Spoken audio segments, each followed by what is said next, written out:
दुनिया के लाखों टेलीविजन पर चलने वाले रामानंद सागर के धारावाहिक रामायण को पहली बार रिलीज हुए करीब 33 साल हो चुके हैं और आज मुसीबत की स्थिति में जब लोगों की फरमाइश पर ये शो दोबारा शुरू करा गया तो आज भी करोड़ों घरों में इसे उसी दिलचस्पी से देखा जाता है जैसे कभी 1987 में देखा जाता था। मशहूर निर्माता निर्देशक रामानंद सागर 1987 में दूरदर्शन पर धारावाहिक रामायण लेकर आए। रामानंद सागर ने जब रामायण का निर्माण किया था तो वे भी नहीं जानते होंगे कि रामायण लोगों के जीवन का अहम हिस्सा बन जाएगा। रामानंद सागर ने शो शुरू करने से पहले ही सभी कलाकारों से सात्विक खानपान रहन सहन का एग्रीमेंट कर लिया था। सीरियल पूरे 4 सालों में बनकर तैयार हुआ और कलाकारों को इस बीच नॉनवेज, स्मोकिंग, ड्रिंकिंग या अन्य दूरवांशों से दूर रहना पड़ा। जो एक्टर्स इन चीजों के आदी थे उन्हें रामानंद सागर के इस नियम से काफी दिक्कत होती थी, लेकिन 4 सालों के बाद वही एक्टर्स पूरी तरह सात्विक बनकर निकले और आज भी उन्हीं नियमों पर चल रहे हैं।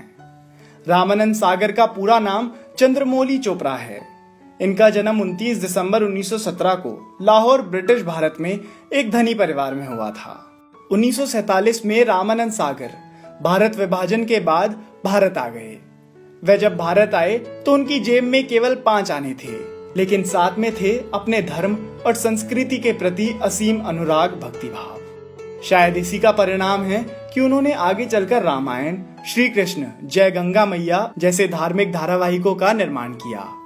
दूरदर्शन के द्वारा प्रसारित इन धारावाहिकों ने देश के कोने कोने में भक्ति भाव का अद्भुत वातावरण निर्मित किया। रामानंद सागर ने सीरियल को जीवंत बनाने के लिए मुख्य पात्रों के लिए जाति के अनुरूप किरदार तय किए थे। रावण ब्राह्मण कुल से जुड़े थे, इसीलिए इसके लिए उन्होंने अरविंद त्रिवेदी को चुना, क्योंकि अरविंद त्रिवेदी को ब्राह्मण कुल का काफी ज्ञान था और वे इनकी नीतियों से परिचित थे। अरुण गोविल क्षत्रिय थे और उन्हें इस विषय में काफी ज्ञान था, तो उन्हें राम बनाया गया। अरुण गोविल अपनी अदाकारी के दम पर जनमानस के दिलो दिमाग के साथ साथ उनके मन में भी बस गए और समय के साथ पूजनीय हो गए। अरुण गोविल का जन्म 12 जनवरी 1958 को उत्तर प्रदेश के मेरठ शहर में हुआ था। राम का किरदार निभाकर उन्होंने दर्शकों के मन मस्तिष्क पर कुछ ऐसी छाप छोड़ी कि दर्शक इनकी तस्वीर की पूजा करने लगे।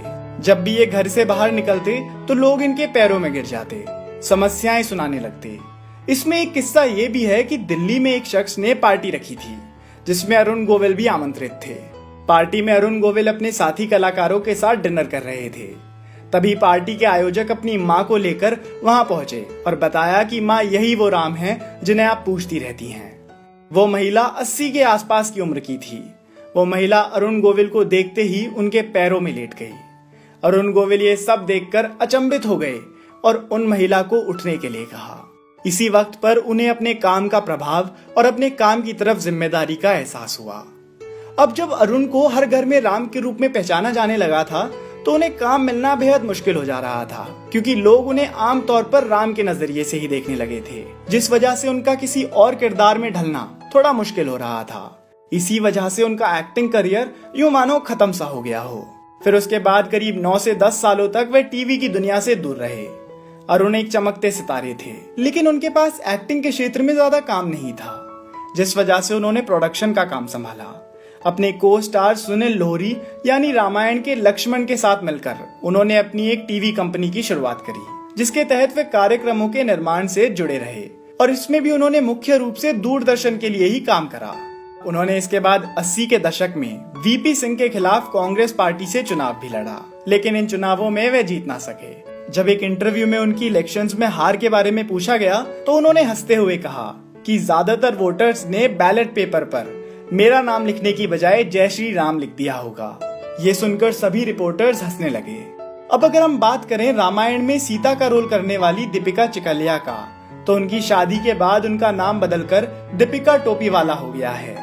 वह आज अपने पति के साथ अपनी कॉस्मेटिक कंपनी की रिसर्च और मार्केटिंग टीम की हेड हैं।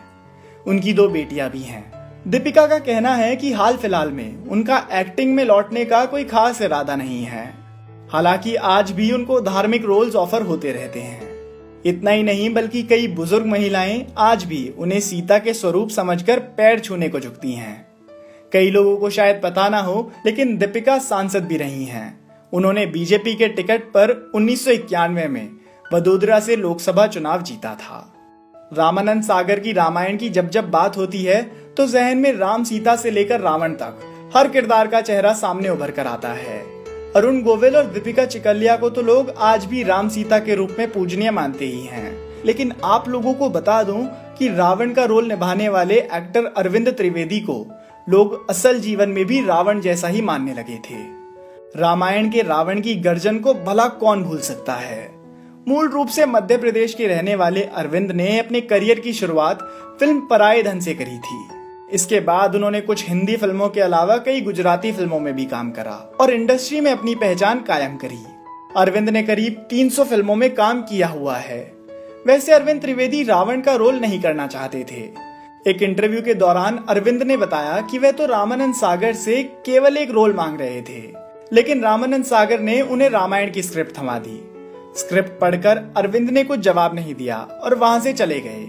रामानंद सागर को न जाने उनमें ऐसा क्या दिखा और बस अरविंद को रोककर बोले कि उन्हें अपना लंकेश यानी रावण मिल गया है। दिलचस्प बात यह है कि रामायण में सबसे बड़े खलनायक यानी रावण का किरदार निभाने वाले अरविंद त्रिवेदी असल जीवन में राम भक्त हैं और सोशल वर्क करने वाली कई संस्थाओं से जुड़े हुए हैं। अरविंद त्रिवेदी साल 1991 में गुजरात के साबरकंठा लोकसभा सीट से बीजेपी के टिकट पर चुनाव लड़े थे और जीतकर सांसद पहुंचे।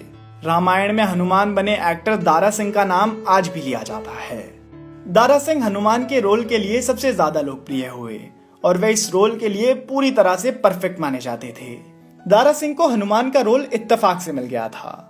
साल 1986 में रामानंद सागर ने जब रामायण सीरियल की कास्टिंग करनी शुरू करी थी तो उन्होंने दारा सिंह को फोन किया और दारा सिंह से हनुमान का रोल प्ले करने को कहा, लेकिन दारा सिंह ने इसके लिए इनकार कर दिया और कहा कि मैं करीब 60 साल का हो गया हूँ, आप इस रोल के लिए किसी जवान लड़के को क्यों नहीं ले लेते। तब रामानंद ने कहा कि तुम इस रोल के लिए परफेक्ट हो। बहुत ही कम लोग जानते हैं कि रामायण से 10 साल पहले भी दारा सिंह ने फिल्म बजरंगी में हनुमान का रोल निभाया था और उनका वह किरदार भी काफी प्रशंसीय था। रामायण शो में भी दारा सिंह ने काफी प्रभावशाली परफॉर्मेंस दी और इसके लिए उन्हें चारों तरफ से काफी तारीफें भी मिली। 12 जुलाई 2012 को दारा सिंह का निधन हो गया। रामायण देखने के लिए ये आलम होता था कि लोग रविवार की सुबह का बड़ी बेसब्री से इंतजार करते थे। उस वक्त गांव में ज्यादातर लोगों के पास टेलीविजन नहीं होता था, तो इसीलिए एक ही टेलीविजन सेट पर गांव और मोहल्ले के लोगों की भीड़ उमड़ पड़ती थी। ट्रकों और बसों के ड्राइवर अपने वाहनों का ब्रेक लगाकर रामायण देखने के लिए किसी ढाबे में लगे टेलीविजन से चिपक जाते थे। निर्माता रामानंद सागर को एक महिला ने चिट्ठी लिखी कि जब भी रामायण टीवी पर आता है तो वह अपने अंधे बेटे को टीवी के आगे बैठा देती हैं, इस विश्वास से कि उनका बेटा रामायण देख तो नहीं सकता पर सुन सकता है। ये सीरियल रामायण ग्रंथ जैसा पवित्र माने जाने लगा। टीवी पर इससे पहले रामानंद सागर विक्रम और बेताल नाम के एक धारावाहिक बना चुके थे। इसमें विक्रमादित्य की भूमिका निभाने वाले अरुण गोविल को उन्होंने रामायण में राम के किरदार के लिए चुना। रामायण जब लोकप्रियता के चरम पर था तो कहा जाता है कि प्रसारण के समय पूरा देश मानो रुक कर केवल रामायण देखता था। सड़कों पर बस नहीं चला करती थी क्योंकि उसके यात्री टीवी के सामने बैठकर रामायण देख रहे होते थे। रामायण टीवी पर आने वाला ऐसा एक लौता धारावाहिक बना जिसे 45 मिनट का टीवी स्लॉट मिला, जबकि उन दिनों दूरदर्शन पर सिर्फ आधे घंटे और 1 घंटे का ही स्लॉट कार्यक्रमों को मिला करता था। दूरदर्शन ने रामानंद सागर को जब रविवार सुबह 9:30 बजे का टाइम दिया तो ये स्लॉट टीवी उद्योग में एक अच्छा स्लॉट नहीं माना जाता था, क्योंकि इस समय ज्यादातर लोग टीवी नहीं देखा करते थे। लेकिन रामायण के हिट होने के बाद इस स्लॉट को सबसे ज्यादा हिट स्लॉट के रूप में देखा जाने लगा। निर्देशक रामानंद सागर जब रामायण बनाने का प्रस्ताव लेकर किसी निर्माता के पास जाते थे तो उन्हें वापसी का रास्ता दिखा दिया जाता था। टीवी के लिए रामायण बनाने का सौदा किसी को फायदे का नहीं लगता था। इस पर पैसा लगाने से पैसा डूब जाएगा, सबकी यही सोच होती थी। हालांकि हुआ ठीक उसका कुछ उल्टा ही। रामानंद सागर ने अपने काम पर भरोसा दिखाते हुए खुद के प्रोडक्शन हाउस की शुरुआत करी और खुद ही इस शो को प्रोड्यूस करने का फैसला करा। एक अनुमान के मुताबिक रामायण के एक एपिसोड को बनाने का खर्चा लगभग 1 लाख रुपया के आसपास होता था, जो उस समय बहुत ज्यादा था। यह भारतीय टीवी इतिहास का सबसे ज्यादा कमाई करने वाले टीवी शोज में से एक बना।